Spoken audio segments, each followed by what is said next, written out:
The Donald Trump administration has made regime change in Iran one of its top foreign policy priorities, and some of the extreme war hawks Trump has willingly surrounded himself with are supporting a fanatical cult in hopes of toppling Iran's government. The president's personal lawyer, Rudy Giuliani, has been a keynote speaker at multiple conferences held by the Iranian opposition group, the Mojahedin-e Khalq, known popularly as the MEK. At a summit in Washington, D.C. in May, Giuliani declared that Trump is committed to regime change. Weeks later, in June, Giuliani again spoke as a keynote speaker at the MEK's conference in Paris. We are now, I believe, very realistic in being able to see an end of the regime in Iran. We can see it. The MEK was considered a terrorist organization by the United States government until 2012. Larry Wilkerson, a former top George Bush administration official, told the Real News Network that the MEK is a bloodthirsty cult that is widely considered by Iranians to be full of traitors. I mean, this was a group that when I was chief of staff at the State Department, Donald Rumsfeld and Colin Powell actually worked together, one of the few times they did, to keep them out of our hair in Iraq. And that was primarily because, number one, they were on the top of our list of terrorist organizations. Number two, they were a bloodthirsty cult. And we knew that. All of us knew that. The intelligence people knew that. The diplomats knew that. Everyone who ever had any dealing with the Mojahedin-e Khalq knew that they were a cult, first and foremost, and a brutal, bloody, ruthless cult altogether. I have never met, in all my time in dealing in track 2 diplomacy and other diplomacy with Iran, and with dealing with the Iranian people in general, an Iranian in this country, for that matter, other than those around the royal group in this country, or in Iran, who thought they were anything other than traitors and terrorists, because they joined Saddam Hussein in what to most Iranians was the most seminal period in their lifetime, and that was the brutal 8 years of war between Iraq and Iran, started, of course, by Iraq. So they see these people as traitors. The MEK is one of several terrorist organizations that the U.S. government has allied with on and off, supporting it when it is politically convenient. Trump's hyper-hawkish neoconservative national security advisor, John Bolton, is a staunch supporter of the MEK and has previously spoken at its annual conferences. President Trump's lawyer even took credit for helping to lead a global campaign to get the group unlisted as a terrorist organization. We fought a worldwide battle to shed the unfair label of terrorism in the United States, the United Kingdom, the European Union. That label is now gone, and you're seen as defenders of human rights. Larry Wilkerson, a retired U.S. Army colonel who previously served as Chief of Staff to Secretary of State Colin Powell, says the MEK has spent large sums of money and carefully undergone a rebranding to portray itself as democratic, secular, and moderate. Wilkerson argues that the U.S. has helped to facilitate this rebranding to push for regime change in Iran. This is the group that has become, for the neoconservatives, and for some of those associated with Trump, the Iraqi National Congress, the Ahmad Chalabi / Iraqi National Congress, what it was for the war with Iraq, fomenting that war, leading the United States to that war. The MEK is now serving as that entity for the coming war with Iran.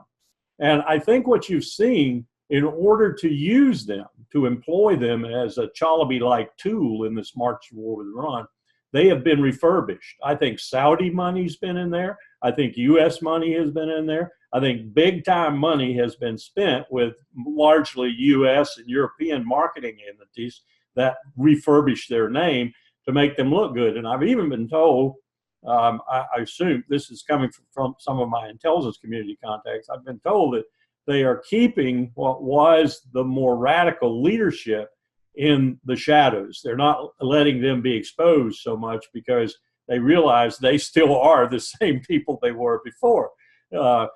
but they've got new people to interface with the public, as it were, and they've got a new image, as you pointed out, and that image is being marketed by these very good marketers who are being paid enormous sums of money in order to do this. So it's not quite as easy as it was with Chalabi and the Iraqi National Congress. I mean, we had all kinds of reports about their wasting money and being useless. Secretary Powell even turned them over to the Pentagon because he was fed up with them.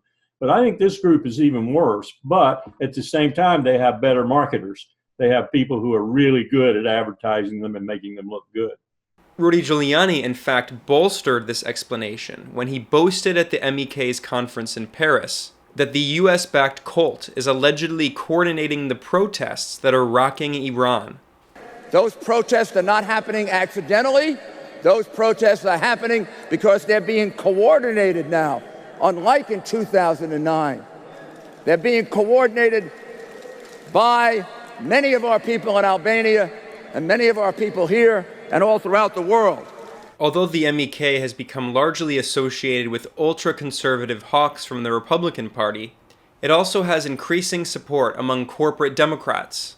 Nancy Pelosi, the leader of the Democratic Party in the House of Representatives, also issued a statement of warm greetings to the MEK conference, which she described as a gathering of the, quote, friends and supporters of a free Iran. Wilkerson argues that the growing bipartisan U.S. support for this Iranian opposition cult is the result of the dangerous idea that the enemy of the enemy is your friend. And he warns that the Trump administration's belligerent aggression against Iran eerily reminds him of the Bush administration's policy on Iraq. Well, you've got people like Nancy Pelosi and other Democrats, and certainly people like you've named and others in the Republican Party, who subscribe to the very simplistic proposition that the enemy of my enemy is my friend, even if that enemy has been my enemy for a long time. And that's the case with the MEK. And as I said before, this is a very, very similar situation to Ahmad Chalabi and the Iraqi National Congress in 2002, with a situation with which I'm very familiar.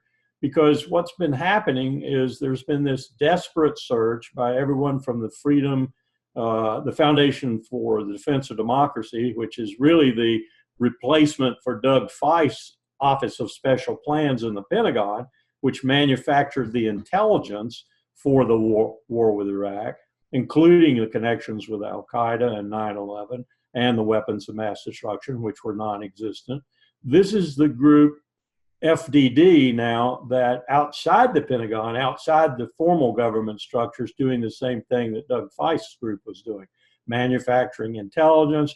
Now, I think I've sensed of late that what the administration really wants and what it would prefer, and this is probably, I have to say this, it's probably because of Donald Trump's influence on this situation, if he has any at all.